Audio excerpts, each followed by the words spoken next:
Hello and welcome to this webinar, a federal government policy update from the Franklin Partnership and the Policy Resolution Group at Bracewell.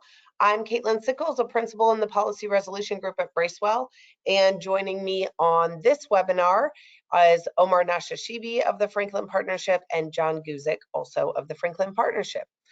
These webinars, as everybody probably knows, are put on by the National Tooling and Machining Association and the Precision Metal Forming Association.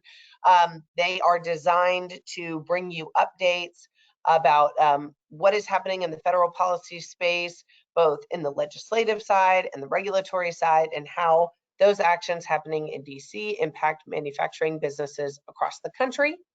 A little bit on this slide about the teams at Franklin Partnership and at Bracewell. Franklin Partnership doing, of course, the on-the-ground lobbying on behalf of NTMA and PMA, and the Bracewell team doing strategic communications, media relations, and social media efforts. Lots to cover in today's webinar. In fact, we anticipate we'll go a little bit longer than the usual half-hour time. We'll probably be about 40 minutes. We're going to cover the congressional update, regulatory updates, trade and supply chain issues, and of course, we will take questions as we always do throughout the webinar. If you'd like to ask a question, please enter your question into the chat feature in the panel there, and on GoToWebinar, we will see those questions as they come in, attempt to answer them in real time, and then of course allow some time for questions at the end. You'll be able to find a recording of this webinar, the slides, and the audio of the webinar on onevoiceinfo.org. There you can find all of the webinars that we've been putting on since back in 2020 when we first started these as a COVID update series. So you can find all previous webinars there as well as today's webinar. With that, I'm going to turn it over to John Guzik to give us a little bit of a congressional lay of the land immediately following the midterm elections as we are here in the lame duck session. So John, over to you. Well, thanks, Caitlin, and hello, everybody, and happy holidays to all. Congress came back after the election. There's a number of items that were pending that they did not accomplish and get passed before the election. Probably the most important thing is the government funding bill. The government is living on a continuing resolution that keeps the government funded. They just passed another extension through December 23rd. It's still uncertain at this time if they'll need to do another extension through the end of the year. They may have to come back after Christmas, but it appears to be that there's an agreement between the House and the Senate, Democrats and Republicans, on an omnibus spending bill that keep the government funded through September 30th. The omnibus is the last vehicle leaving the station. So there are a number of groups who are looking at trying to attach extraneous materials onto this omnibus bill. For example, we're interested in tax extenders. The medical community is interested in healthcare extenders. So there's a number of different entities that are looking to get things attached to this omnibus spending bill. But Omar, you know, the Congress is not really good at meeting deadlines, but they did meet one deadline before, just last week, when they passed the National Defense Authorization Bill. Yeah, that's right. And we'll circle back a little bit to some of the omnibus and the tax stuff in a couple slides. But for our defense folks, of which we know we have quite a few here, the Congress has done very few things, but since 1961, every single year, they've passed the National Defense Authorization Act. This one, I believe, came in at about $857 billion, and this is the authorization public policy bill for the Pentagon that Congress moves. And they were able to add a number of things to that, but we wanted to flag two quick provisions for our defense folks in here. The National Defense Authorization Act, again, this is the policy bill for the Pentagon, included two key provisions. This first one is on multi-year contracting authority for certain munitions. And we know quite a few of our members in New Jersey, Philadelphia, Connecticut, and a few other places around the country might make some materials or from equipment that goes into this here. So take a look at what the Pentagon made this request in October, I believe it was, or earlier in the year, and Congress did include and specifically spelled out which munitions that apply and the total number allowed. Naval strike missiles, the HIMARS, the Patriot Advance on those PAC-3 missile systems, some of the SAMs or the Joint Air to Surface missiles, also are on there as well. So if you are on any of these platforms or any others, please make sure that you're double checking that there might be additional stability. If you're getting multi-year contracting authority, this basically means the Pentagon doesn't have to keep going through this every single year. And what it means for you all as suppliers is stability, and that can help with some of your business strategy. So please reach out to either Christy Carmigiano at PMA or Bill Padnos at NTMA, or to one of us for more information to see if a program that you supply might potentially be eligible of that. Before I turn it back over to John for the year-end bill and tax extenders, one other thing that happened in the National Defense Authorization Act that is in the process of being signed by President Biden here, inflation modification for contracts. This one could get a little bit tricky, but we did mention previously that there were going to be some modifications and adjustments if you're in the DoD world to have some inflation adjustments added in there. Overall, they did increase the top line authorization spending for the Pentagon to allow for inflation. But if you can see here that there's actual fixed price contract modifications that can be increased that are open to both DoD, and the prime contractors can seek relief on behalf of the subprimes, and the subs can seek relief directly. And we don't exactly know how the Pentagon will put this program together. They're going to have to issue some rules that will come here in the late winter, early spring in a couple of months. But for the calendar year 2023, we have a number of our downstream suppliers for DoD might be able to file requests to have an increased payments due to inflation out there. But John, let's talk about the other direction. Instead of spending more, what's your gut tell you on tax extenders? I know you and I were trading emails this morning and with staff in the White House over since Friday and the weekend. But let's just put it this way. Let me set it up and you give us the status here. Research and development tax credit, which is R&D expensing, has switched from 100% full and immediate expensing to amortization over 5 years. That is effective January 1st of 2022. So that is the law. You don't have immediate expensing at the federal level. 163J, the depreciation amortization calculation as part of your 30% business interest loan deduction, is not included, also January 1. That's something we're trying to fix. And then bonus depreciation on January 1st is slated to slip from 100% down to 80%. So John, those are the three big ones we've been working on. Where are we on tax extenders? Well, there's still a little uncertainty over that. As I'd mentioned earlier, the omnibus is the last vehicle, last bus leaving the station. And our goal and goal of our coalition is to get a tax extenders bill that will include these three items that you just pointed out attached to that omnibus bill. This is a political fight between Republicans and Democrats. The Republicans initially wanted the R&D tax credit. Well, but Republicans and Democrats, R&D tax credit is probably one of the most bipartisan pieces of legislation around. And so the Republicans initially wanted to include the R&D fix that you pointed out in a tax bill that was moving. Democrats, specifically people like Bernie Sanders, has says, well, I'm not going to give any business tax credits until we extend the child tax credit, which had expired.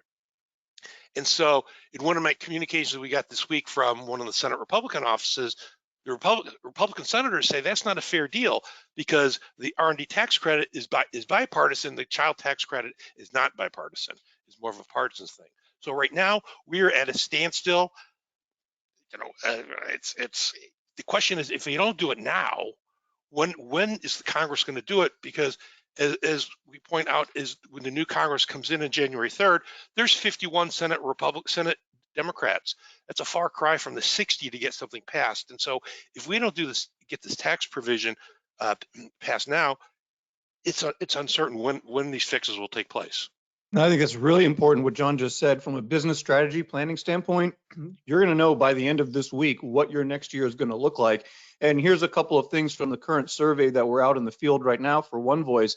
We asked a question of our members here: if Congress does not act and bonus depreciation slips from 100% to 80%, what are your CapEx going to look like in 2023? And 47% of you said you're going to reduce capital investments. Same thing on the R&D tax credit, that if it does not get extended or reinstated rather for full expensing, 27% of you say you're going to reduce your R&D activities. So that tells you that government does have an important factor. Our request here is a 4-year extension of R&D, 4-year for 163J and 2-year on bonus.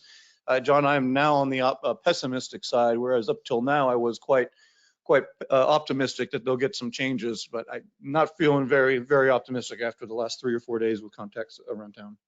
Yeah, it's It's touch and go. We should know by the end of this week. We originally planned this webinar months ago, assuming that Congress was going to have all their business wrapped up by December 16th, which was last Friday. But of course, as we've mentioned in the past, Congress is horrible at meeting deadlines. Yeah, speaking of deadlines, John, the next Congress comes in on January 3rd. Yeah, and they will come in. And what is the next Congress going to look like?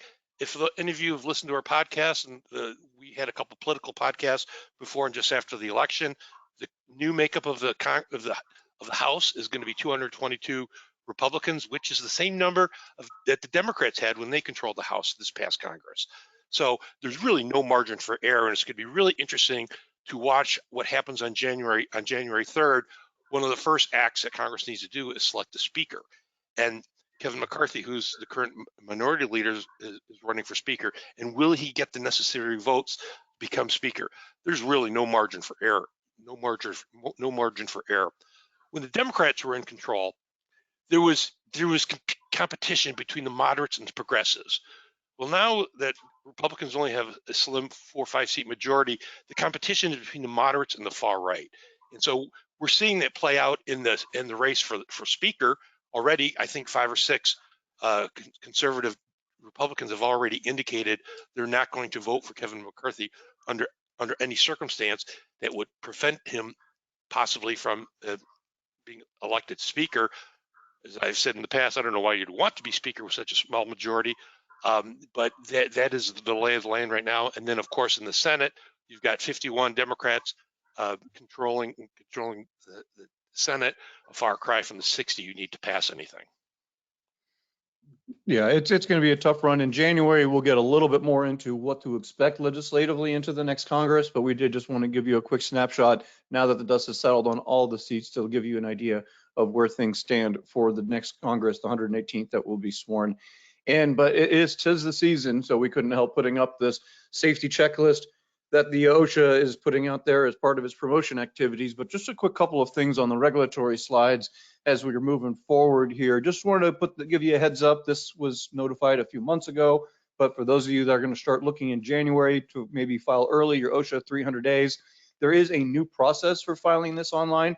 You're going to have to go into login.gov, create a new account holder or connect it to your injury tracking application from OSHA. So they've moved on to a new process. So if you are thinking on March 1st or March 2nd, to the day of the deadline when these things are due, that you're going to try to do this last minute, please tell somebody in HR that they need to start this process, preferably sometime after the holidays in January, to make sure they have all their legislations, logins, and everything that's there. We have a link in the bottom right to where you can go ahead and there's a button that'll say launch. When it goes over to login, it tells you you're leaving Department of Labor. Before you do that, there's a number of questions, FAQs on this page that's also on there. See, there's the button on the top right, says launch the application. That is actually on the website, and then that will prompt you and push you through that process that's out there. So that's something that's important for folks to go through on that. John, you want to touch base a little bit on heat index, and then I'll jump back in since I know there's been a lot of meetings and that's still high on the agenda. Omer and I participated in an OSHA listening session several months back. It was like 4 hours. Couldn't believe how many small little groups came out and let OSHA know that they were supportive of the heat rule. Originally, the heat rule, when the heat index exceeds 80 degrees, action needed to be taken by the employer to remedy that situation. And so they're continuing to work on this process. They did come out with 5 different specific criteria. One good part of the criteria that we did find in the recommendations was, perhaps there should be additional guidance on certain industries. The bad news is if they're going to look for certain guidance on specific industries, they're probably going to be targeting iron, steel, and aluminum type industries. But the good news of this is it's not going to be a one size fits all approach to dealing with heat index. It was originally proposed, to address landscaping industry and the construction industry. OSHA has changed their mind and are including everybody. But I think in that listening session, they came to the realization that a one size fits all approach does not work appropriately. And subsequently, there's a few things happening. OSHA is not directly working on a rule yet. What they've done is they've created a series of working groups through what's called NACOSH and NIOSH, and that's where industry and unions and others have been holding meetings, and we've been feeding some information to them as well. This is an example on this slide from December 13th from when that working group 1 met together, and it talks about the different categories. There's 5 different areas on which that they've had some focus in terms of how to communicate. Also keep in mind that if and when OSHA does come out with a rule, communications with employees is going to be critical, and that includes translation services and making sure all materials and warnings and training manuals and programs are all it works. So this is the 13th, and we had that meeting, and they allowed some of us others to listen in. They were going into the details, like, look, in some regions we're going to need Vietnamese, in some areas it's going to be only Spanish and English, and others it's going to. So they're really getting into that level of detail. And then what they did is we also on, I think on December 7th or 8th, something like that, OSHA did all the that they received earlier in this year. As you can see, they received 965 unique public comments across a number of topics with regards to OSHA and the PPE administrative and engineering controls that they may require to come into place if they were to move forward with the rule. Timeline for your purposes, the next meeting is going to be on January 10th. They are allowing stakeholders to participate, so I will probably file to participate as well. And if they have time and they allow it, to be able to provide some information on feasibility and technical and economically feasible. So that's something to keep watching. Timeline, we probably would expect something draft from them in the calendar year of 23 with possible implementation in 24. But John, the other one, this goes back to Obama era, but fiduciaries and what they're responsible to tell people, now it's been expanded, and Biden folks are taking a look at ESG. And here's a press release issued by the Department of Labor on the final rule, which, as you point out, it overturns the previous rule set forth by the Trump administration. But this debate over fiduciary goes back to the Obama years. And basically, the Department of Labor has indicated that fiduciaries can consider environmental and social governance issues when determining retirement investments. And so when your investor is looking at ways to spend your money, that they can consider the climate change, environmental and social governance issues of the particular investments. Yeah, so just while we're on that slide, before I move to the next one, John, I've got the survey results up in front of me. We asked this question: has your customer requested information from your company on ESG? And so far, let's see, 20 to 40, 42% have said yes, a customer has requested. So that's pretty significant in terms of this impact here. Obviously, there'll be a lot of political conversations with Republicans taking over the House, but we just wanted to flag this as increasingly ESG is seeping into additional parts of the conversations. This one may not affect too many of our members.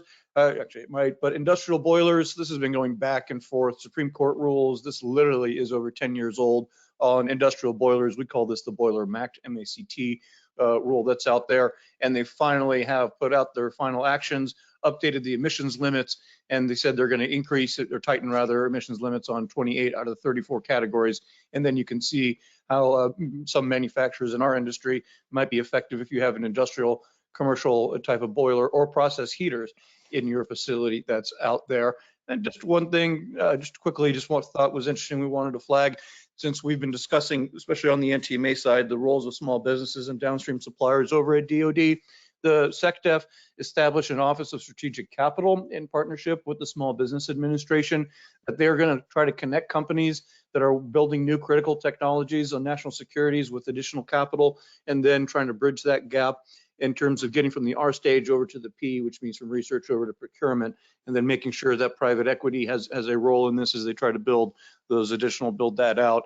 But speaking of building things out, John, we did have another grant announcement come out on Youth Build, which is pretty important. That shows the commitment there. Yeah, the Department of Labor issued a release that they're setting aside $90 million for a Youth Build grant program to allow pre-apprenticeships, establishment of pre-apprenticeship programs in high demand areas. They're going to give out 75 specific grants to recipients who participate in Youth Build. But Omar, there's also a lot of news on the trade supply chain front.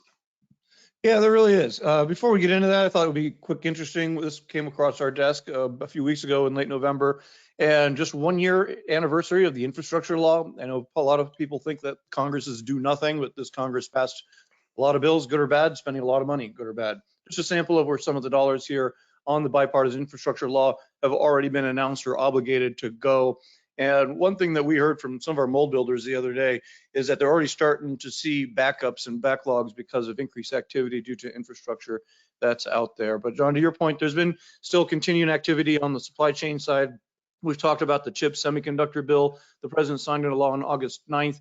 That implementation continues. There's been a few working group meetings that have been going on. Usually there's about 2 or 3 a month. Some of them open to the public. The most recent one was just on December 8th. It was, so just a couple of weeks ago, about 11 days or so. And this is the latest. What we're hearing is on the National Semiconductor Technology Center that has been established. That's one of the 2 entities that's working on implementation. They're going to issue their white paper in the first quarter of 2023. They're hoping somewhere around February.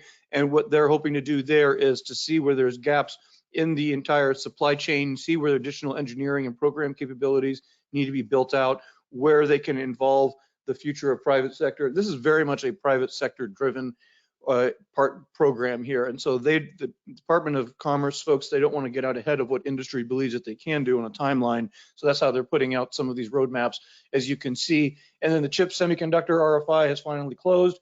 They had a couple of informational sessions on that as well over at NIST. If anybody ever has specific information on implementation, how to receive grants and funding through this, please let us know. John and I are very intimately involved in this and have contacts over to NIST going back many years. We know some senior staff over there that can certainly help. But again, timeline, going back, a summary of the public input and the next steps on the RFI. That's looking back again at first quarter of 2023 for that implementation. This will again for another one of their, so they've got, I think 5 or 6 different working groups that they put together. One of them, as I mentioned, was more focused on industry. They've got one looking at workforce in coordination with higher ed. This is the timeline for the R&D gaps that'll attribute to some of their white papers. And you can see, again, they're moving towards that February. So then the whole group can be able to release their findings that are out there. And John, now jumping back into supply chains and trade, before I turn this over to you on the transatlantic boom with Europe increasing, 2 statistics not on here. Our trade imports from China have returned back to 2018 levels, meaning before the tariffs were even imposed, even with all that's going on right now. And we are actually trading more with Iraq today than we are with Russia. So John, with that, I'll give you the Europe slide. Wow, that's a good stat. That's a good stat. But this chart shows the squiggly line is imports coming from the EU and UK, and then the blocks are the imports coming from China. As you can see, the China imports are continuing to go up, but interestingly, we are continuing to import more goods from Europe and the UK. So. Yeah, you can see how those numbers keep going. Now, bring it back a little bit more local here. WTO, steel, aluminum, John, WTO, US doesn't seem to care. Yeah, the EU appealed the steel aluminum tariffs to the World Trade Organization, and they ruled this past week or a couple weeks ago that the steel aluminum tariffs were a violation of WTO rules. As you correctly pointed out, the US doesn't care. So the US is going to appeal the WTO decision to the WTO appellate court. Well, the problem is the United States is preventing the appellate court from functioning. They're not agree. They don't have a quorum for the appellate court to hear any particular rule review. So the WTO ruled that the tariffs were illegal, but there's nothing that the EU can do about it. Yeah, and so to your point, John, USTR has already in their terse statement US Trade Representative come out and said that we reject the flawed interpretation and conclusions of the WTO as no authority to second guess the ability of the US to respond to a wide range of threats to its security. And that reinforces, to your point, John, the need for fundamental reform of the WTO dispute settlement system. But again, to the WTO's point, there is no national security threat under which that was used to justify this to be out there. So again, not entirely news that this was going to happen, but it is a trigger point, and you can see a few things that are out there. But more significantly, in this, we have been warning every single listener on this now for over a year, since October of last year. and even soon before them, carbon tariffs on steel and aluminum. A few things that are going on, and this is separate from the EU carbon program we'll talk about in a few more slides. But the United States has sent over a proposal to the Europeans a couple of weeks ago now that would outline a program under which the US and Europeans could monitor and restrict the importation of steel and aluminum that don't meet certain thresholds on carbon. Here's the joint statement from last year, October 31st, that the EU, is part of the tariff rate quota agreement that they created to allow the EU to no longer be subject to the 25% tariffs on steel and 10% on aluminum. They came up with a couple of things. One of them was the tariff rate quota system. Another was an agreement by the end of October of next year of 2023 to come up with a way to either restrict or to disincentivize the importation of steel and aluminum that are high cost emissions, and that the US and EU agreed to address the global non-market access capacity as well as carbon intensity of the industries. So for those of us that read trade, what this means, when you see the word non-market, that means China, sometimes Vietnam, a few others, North Korea, Cuba, but really China, and to an extent India. Then when you read carbon intensity, that now means climate change and that group of constituencies for the White House. So they basically are able to meld climate and trade policy into one, and looks like they're doing it. Here's the framework. We don't have language on it, but here's what we're understanding on the regime that you've got out here. The framework was just sent. We have a deadline, we know, of October of 2023 to reach this agreement. We do see that in January of 1st, in just a year from now, in a few weeks, this agreement will take effect. So we're not looking at a whole lot of time for companies that deal heavily into metals to really understand what's going to happen. Now, the way that they go about this, and then John, jump in if you think how this is actually going to operate. I think it'll be disruptive in some ways, but the way they're going to operate is that you create a club, and this emissions club, which will obviously include the United States and the European Union, when you are exporting a steel or aluminum outside and you're a member of the club, if that product doesn't meet the threshold that they agree to on carbon footprint, it will be subject to a certain tariff level. So they will also have to figure out what that tariff rate would be for if you are in the club. If you are outside the club, think China, and you are exporting a product into the club, EU or US, you will be subject to an even higher tariff rate, again, to be determined. So one, they've got to establish what is the carbon footprint that's acceptable. Then what is the tariff rate in the club, tariff rate outside the club. It's meant to obviously incentivize less carbon imports. I personally believe, John, that this is what the Biden administration might use as a full replacement for the Section 232 national security tariffs in about a year from now. And this is going to change the metal market for decades to come. I mean, the goal is to produce steel and aluminum and metals in a cleaner way. Well, we still have old blast furnaces in operation in this country, and it's really going to have a negative impact on many of these legacy steel producers who have these older facilities, and it's going to benefit the mini mills who have come online in recent decades. And so it's still going to have a potentially dramatic effect on the steel consumers who need to buy the steel, whether it's coming from a clean facility or not, but specifically if their product is being exported. To your point, there would be that carbon border adjustable tax. It absolutely. And from what we see this, as I mentioned, especially on the backside of this decade, you could potentially be looking at a fundamentally different metals market that would be managed not just by the LME, if you're metals, or Midwest premiums or any of those, but you'd be looking now at major governments setting in a new regime program on tariffs that obviously would impact not just China, but India, Brazil, to an extent Japan, who's not agreed to this, is because they were offered to jump into this and they did not. So watch out, especially talk to your service centers and see what their suppliers of what that might be that's out there. So keep that in mind. For some, might affect some companies, it might affect others, and I know some of the steel industry is a little bit torn, since as one of our commenters said, that projections is that this is from one of the commenters attending right now, wrote into the chat box, projection is that by 2025, 95% of the steel will be from electric arc furnaces, according to the presentation that was given to some of the members. And that goes along the lines of, to John's point, on to whom this might affect, and from a trade standpoint, how that'll impact. But again, as we've seen with the 25% tariffs, even if you're not importing, just when the government interferes with metal markets that are globally priced, it does have an impact across the board that's here. And what we just described is completely separate from this. John mentioned the carbon border adjustment tax.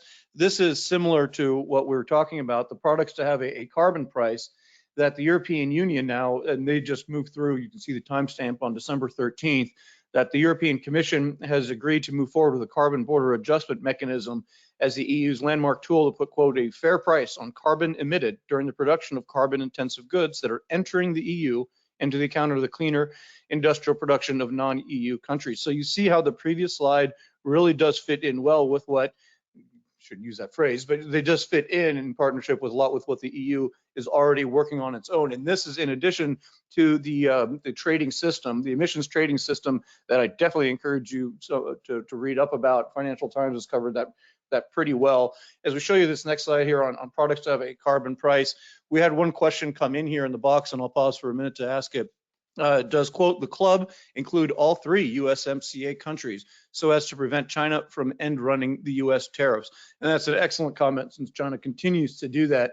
If you noticed also in the recent data, it shows that Vietnam has moved up a notch and replaced, I think, the UK and others, some of our trading partners. So now the Mexico and Vietnam have moved up the chain there. Expect this is in the European United point. I argue that considering this was done under 232, it would ultimately include Mexico and Canada. But keep in mind, Mexico and Canada have their own side deal that they're probably better off. We'll see. They have their own side deal on trade and steel. I believe in the end, yes, they'll be roped into there. As you can see, this is on the European products that have carbon emissions. How they're going to start also phasing this in 2023. So lots happening all at the same time there. As you can Hey, see. Omar, I wanted to bring up one point. The EU and the UK is far ahead of the United States on this issue, on the decarbonization of industry. And it's generally somewhat more politically controversial in this country. The problem is because the EU is so far ahead and moving forward that any change in administration is still going to have to deal with this because the EU is such an important trading partner to us that the U.S. domestic industry is going to have to figure out a way to accommodate these dramatic changes. Yeah, exactly. I know there's a lot of, we said earlier, a lot of political conversations on ESG and other areas like that, but if companies are finding a way to make money off of this, and if governments are moving forward, then this seems like somewhat of a reality here that folks just at least want to start accounting for. On steel prices and quickly on aluminum prices as well, as you can start taking a look at where some of these numbers are. We've got just a slight uptick down here on that bottom corner, as you saw on the steel side. On aluminum, also starting to see a little bit uptick. What we try to tell folks is always when we compare, particularly on that previous slide that you looked at the US versus the rest of the world, even if our numbers are now lower than they have been previously, we still like to take a look at that spread and try to make sure that we are at least closer to being on parity with some of our foreign competitors and our counterparts that are over there. So on the steel and aluminum side, that's still something that's very much, people are watching it, particularly specialty metals, and as we get into that infrastructure law implementation on there. But John, I want to go back to tax extenders quickly. Please promote that action alert. We've got to, I know it's close, but even last minute letters will help. Absolutely. Each of you on this webinar, all of the companies of the PMA and NTMA have received multiple requests to respond to an action alert, specifically on the tax extenders. This is the last week that Congress will be in session, and if you have not already done so, please complete that action alert. We've had some respectable turnout, and thank you for those who have already responded to the action alert. But those who haven't, please do so today. Yeah, same. If you all haven't seen it already, in your inboxes, now it's 12:34 Eastern at noon Eastern time today. Somebody in your shop should have received a reminder to fill out the annual One Voice survey. We know it's difficult. We know there's a lot of questions. Trust me, we write it. And it's going to take you, yes, about 15 minutes, and it's not the users, but the data is exceptionally helpful. I already gave you 3 of the sample stats that we've gotten out of it that John and I use. So please note, this did go out already once a couple of weeks ago, and now you've got it in your inbox. Should have just come out today at noon Eastern. It was scheduled to come out to somebody, that whoever is your primary contact for these kinds of things at each association. Please do take the time to fill that out. As of right now, hitting refresh, we've got 67 responses. We definitely need to get to double that if we want to make sure that we're credible with our lobbying efforts in the next calendar year. If you haven't had enough of us, as we mentioned, always, there are some podcasts. Feel free to join us. Caitlin, I think there's a lot of resources out there. Folks can always find ways to reach us. That's right. The podcast, you can find it wherever you download your podcast. So if you use Google or Apple or any other podcast platform, you can find us on social media, One Voice for MFG. And let me give you one other data point on the survey. So of course, it's important for lobbying efforts. That's its primary purpose. It's also something that we use a lot with media. It's really helpful to journalists when we can provide some sort of statistic on things like workforce, number of open jobs, or if we can provide other statistics about what our manufacturers on the ground are seeing in regards to, we've already talked about ESG inquiries or implications on tax issues. That kind of stuff is data that reporters can use in their journalism and helps to impact the way that our policy issues are perceived by the public. So the survey is important on the PR side too, and I wanted to add an endorsement for it from that perspective. It really helps when we walk into a congressional office with facts and data from our members on the issues that we're talking about. So our lobbying appeal is just not emotional. It's fact-based, based on the information that you provide us. Yeah, the people on the Hill know us as the data people. We come in with numbers that we can back them up, and that was proved very helpful when we were talking about this, the tax extenders last week. We were able to go in and say, here's our live survey, here's what your decisions will really do in 2023 and the impact that will happen. So thank you for all of you that did fill out those surveys. Please have someone in your shop take a look at noon today Eastern. You would have received hopefully a follow-up then, a reminder note to fill that out. And to those who have been supportive of our advocacy efforts this calendar year, there is a question on that survey as well. Thank you for those that have supported, those that still have the means and able to help during this holiday giving season. There are links right here for both the NTMA and the PMA's abilities to donate. We strongly encourage you to do that. Please go ahead and type in any questions you might have in that chat box over on the right and on the question box. We're happy to answer them. One housekeeping item as you get ready to type in any questions you may have as we get ready to wrap up here at 12:37. Our next webinar is going to be on Friday, January 27th at noon Eastern. So please, you should, in a couple hours after this webinar is over, you'll receive a link to register along with the links for this PDF and be able to download that as well. So keep that in mind. One question that we did get, John, I might pass this one over to you a little bit on the political side. Does Trump's endorsement of McCarthy move the needle positive or negatively? I don't think his endorsement is persuading the 5 or 6 key Republicans who've refused to support McCarthy. So he is endorsing and he's supposedly making calls to House Republicans, but are those calls making an impact? I'm not so sure. We haven't seen the evidence yet. Right. Yeah. I mean, he's had an interesting week and he's going to have another interesting week. So apparently he sold quite a few of those NFTs, but they're still, you're right. I don't know that it has the sway that it even did a year ago or 6 months ago. Seeing no other questions pop in, we'll go ahead and give you the rest of your day back. Enjoy the holidays. Thank you everyone for being with us. We'll talk to you in the next month or so.